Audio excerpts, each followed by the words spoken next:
This video is a long one, but I cover a lot in here. It's a bit sporadic as this was a really hard vlog to make, but if you stick with me to the end, you'll hear a lot of the answers that you guys have been asking, including Disney stuff and how I plan to go forward.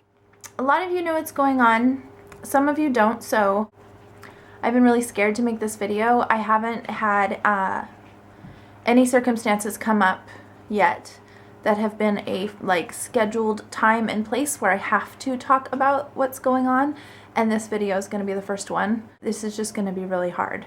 I debated whether Ryan should make the first video and talk about this, or even Louise offered to make it, but I just want to do it. My mom died. I know that she was sick for a long time, and to outsiders it probably looked like a long time coming, but there were certain things about her health that I didn't discuss on YouTube, and the biggest thing that I think I was just scared to say out loud was that all of her doctors and all of the specialists kept saying that this is going to be her year of having the best quality of life and her year of really being able to live, and she's been planning to have a shared garden with me that we were going to work on at her house and that Scarlett could get into. She wanted to take Scarlett to the garden center and let her pick out any flowers and anything she wanted to plant, and my mom was going to do it with her, and there was just a lot of hopes and plans. And on New Year's, which I think I vlogged a weekly bit on New Year's, I actually excluded a clip of my mom walking over to our house on her own, which she hadn't been able to walk that well in a while. And she came over and watched the fireworks with us on the TV, and she hugged Scarlett and said, "I think this is a really good sign for this year." So then in January, she started struggling to be able to breathe. I eventually called 911 and had an ambulance take her to the hospital, which was pneumonia related. And she was on some medications that are pretty brand new to the market, but they were considered miracles. And that's why all her doctors had such high hopes for her, that so many of her ailments were going to be going away. And the pneumonia really complicated everything. When you have someone whose health is already compromised and then they get hit with really bad pneumonia, where she had to have the chest tube put in and be intubated, meaning, sedated to the point of being basically asleep all the time and being on breathing machines to do her breathing for her, that really compromises you. So that was in January, February, and we thought we're not going to be able to go to Disney World. That trip that Louise surprised us with is going to have to be canceled. That's why we didn't want to tell Scarlett about it for so long. And then right before, 2 weeks before we were going to go, my mom started showing these amazing improvements. She was released from the hospital. She was in a recovery center. She was able to walk up and down 9 stairs, which she hasn't been able to do that for years. And she could walk 75 to 100 feet without assistance from anyone. And I actually had a meeting the week before we left for Disney. I had a meeting with all of her care providers at the recovery nursing home, and they were saying, "She's doing so well, I don't think we can keep her here the week that you're going to be gone in Disney World. She needs to be sent home." And I had to fight for them to keep her because I was too nervous about her coming home on her own without me being here. And they were all just saying, "We don't think her insurance will cover her. She's doing so great. She's recovered far beyond anybody's expectations." So hopes were sky high. In this time, I was recording the weekly bit, but I hadn't put it up, and a lot of the footage that I was recording showed me redecorating my mom's house as a surprise to her. Her birthday was April 12th, and she was going to be coming home before that, and I thought, I put up a welcome home banner. I redecorated her living room to look like a coastal retreat because her house kind of looked like a little beach house, and so I got mermaid bookends and shells and starfish sort of decor and lots of coastal nautical stuff and decorated her house and didn't tell her it was a surprise. We even bought a new sofa for her and set it all up and got cushions and everything. It was just supposed to be this really happy homecoming. And then I came back from Disney. Everything was fine. She was still doing well. And within the week that I came back, she took this huge turn.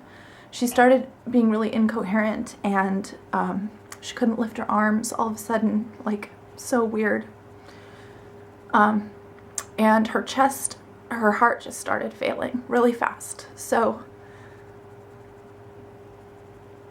even though she's been sick for so long, I didn't see it coming.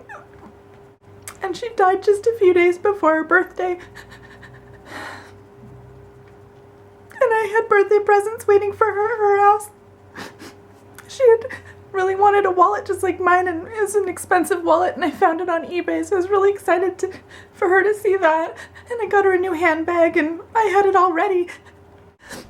I'm an only child, and I'm really her only surviving relative that we have any contact with, and I've had so much weight on me in the past few months of being her advocate. And while I have a wonderful family, they couldn't be there to hear everything the nurses were saying, and the changes in medications, and the behavioral observations, and all of the meetings that I went. It was solely on me. And this happened so fast that I just kind of stopped functioning. So Ryan's really taken over since she passed. I haven't been able to go over to her house, and he's jumped in and done everything. He's done all the arrangements with the hospital and the funeral home, and he's taking care of everything with letting all the businesses, credit cards, and he's just done everything. So for the past month, I've just been trying to be myself. I've been taking care of her since I was a really little girl in different ways. As much as I love my mother, and as much as she loved me, she wasn't a very good mom all the time. We had a lot of hardship when I was growing up, and so I had to take care of her my whole life. This is the first time I feel like I've been on this planet where I only have to worry about myself and my family, like below me, rather than needing to have my mind in crisis mode for her. I've always had myself divided up to I have to have my mind geared towards my children to make sure they're safe and okay with whatever they're doing, even just playing around the house, making sure that everything's safe and okay, and who's in what room, and who's doing what, and here's our schedule. But along with that, a huge portion of my mind has been on my mom. Is she falling down? Which happened a lot. Is she falling asleep, standing up, and then falling down, because that was one of the side effects of her medications? Is she attempting to do something she can't do, and she wasn't aware that she couldn't do it? Has she eaten today? Is her stove left on? I was constantly thinking of her, and there was constant crisis. She was an amputation watch for the wounds on her legs for a long time. She's had MRSA several times. There was constant complications. And I was very excited that this year was going to be a year of happy report cards. I want to continue doing the weekly bit. I really am excited to see what my life looks like as my own. I don't know how much I'll edit this, because just watching myself say all of this back is also terrifying to me, so just sit through if I have long pauses. I'm sorry.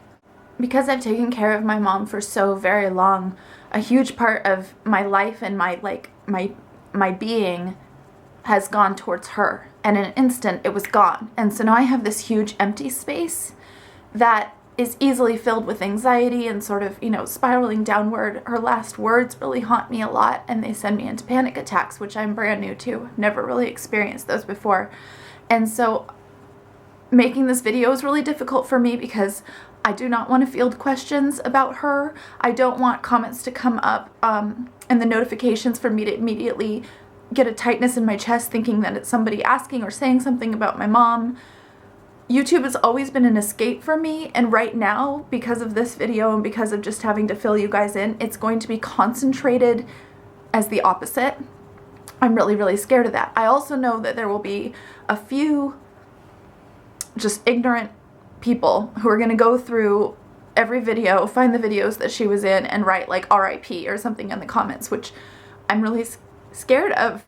Because of that, I'm going to have Ryan field through the comments for a while, because I just can't handle her face popping up left and right. I know there's been a few younger girls who've been making some Instagram fan accounts and things, and I can't handle seeing her face come up with memorial things. I can't handle it. I really don't want that to happen. So for those of you that are really a part of this community, and I've missed you so much, I know that you guys are just going to shower me with so much support, and I'm so appreciative that I feel like I know you and you know me. For those people, please just don't. I want to keep this a bits and clips centered place, and not just a reminder of the sorrow that I have to face in this. So I really don't need the condolences. it's just a constant impending reminder of my loss. I'd really appreciate more just stuff about you and me, what's going on with you, just bits and clip stuff, and not so much Marie and her mom stuff. I'm sorry, I'm sure there's been so much ugly cry face. Lighting's hitting me in a perfect way to like highlight every whatever. A couple other things that I want to touch on. I will be talking more about what's been going on in the past couple of months and you know, stuff that's just been sidebar related to this, like Disney vlogs and what I've been doing, and it'll just sort of have to come up naturally. I just want to be able to do the weekly bit and just jump back into it and really see what my life looks like as my own now. However, I do know that I owe you guys the Disney vlogs. I have not put the footage even on my computer because my mind space when we went to Disney was that was the beginning of everything good. We were going to go to Disney World, we were going to come home and Nana would be home. When we got home from the airport and we drove by my mom's house, Scarlett said, "Nana's home now because we're back from Disney World," because we were all so sure that she was coming home that I told Scarlett every time she asked me, "When is Nana coming home? When is Nana coming home?" I would say, "Not until we're back from Disney World, honey." So as soon as we got back, driving home from the airport, she was like, "Nana's home." So that was really a hard thing to walk her through. And I haven't been able to go back and watch the Disney footage because the Marie in those videos had no clue what was coming. I showed myself decorating her house for her homecoming, so I showed the, you know, picking out the coastal decor, and I had you guys shopping with me. I bought souvenirs in Disney World to bring home to her, and I showed that, picking them out. I'm just really scared to watch the footage, so it's going to take some time. Sidebar to that, if you follow Sprinkleofglitter, which I know a lot of you do, then you guys probably know what's going on in her personal life as well. She's written blog posts about it, and that's kind of a sensitive thing for us to be like navigating too, you know? Just, there's a lot of our personal lives that have been saturated into the YouTube world temporarily right now, and it's kind of weird to navigate how we want to share the happy with you and everything that's going on without having to dive too much into some of this other stuff that life just happens to come with. So, while I have been gone, there have been a couple happy things that I did want to share with you. Right after my mom passed, all of my best friends showed up at my door and just sat with me for the whole evening, and I love that. Knowing me, they didn't show up with bouquets of flowers and, you know, cards and sad faces and hugs, but instead, like, one of my best friends, Natalie, she was like, "I brought knit slippers that my mom made that I love her mom's knit slippers, and I think she brought toilet paper because she thought when you're grieving and you run out of toilet paper, who wants to run to the store to have to grab that?" So she brought an extra roll of toilet paper, spinach because she had it on hand and thought maybe we, you know, weren't eating our vegetables, so she brought spinach. It was just this random mishmash of knit slippers, toilet paper, spinach, and like, I don't know, I loved it. It made me so like, I just felt very loved. Also, Ryan has just been the most incredible man. If you're not following me on Instagram, then you should be, because I've been there. I've been kind of explaining what's going on, a little bits of my day-to-day, little bits of what would have been in the weekly bit are there. So links below, go follow me and Ryan actually on Instagram. But he's just been the most amazing best friend ever. When I said a few days ago that I was sad that my mom's house that was filled with so much hope and had taken so long to get her moved into this new house that was supposed to be the next happy chapter of her life was sitting empty. If you're new, she lived here in our tiny little house for 2 years with us while we got her housing situated, and then she only got to be there for like 6 months before this all started falling apart. So I told Ryan that I was really sad that it was just sitting there empty, and that I wanted to find a way to, for now, while we're figuring out what we want to do next, have it be a happy, loving thing for someone else. And so we found a woman in need who might be staying there for a little while, and when I said that, Ryan just said, "Okay, let's have her to dinner, let's figure out the logistics, and I'll go get the house totally ready for her." He said yes, with knowing that I won't go over there, that I'm not ready to see that place yet, and that he would have to do all the work. He just said yes. He's just the best guy in the world. He just is. On top of that, as soon as Louise heard the news, she was immediately ready to buy a plane ticket and come over here with me. We've decided that we're going to have her come in just a few weeks. Hopefully it'll work out where she can come, and then hopefully she and I will feel good enough being together that we can go through the Disney footage together, so it'll come up after that. So you just have to have a little more patience with that. Okay, I hope I have answered some of your questions at this point. More will come out as we do the weekly bit, but I do want to come back. I don't know if I can go retroactively and show you some of the leading up to stuff, but if I'm able, I will. Let's just start from here, and I'll let you know if we can do some little flashbacky stuff. And let's keep it happy, you guys. I don't need a lot of I'm sorries. Please don't, okay? I know that everybody has the best intentions, so I'm just glad to see you again. Bye. I'll see you soon. P.S. I still hate my hair, and P.P.S. Ryan has a beard. We're all just gonna have to get used to both.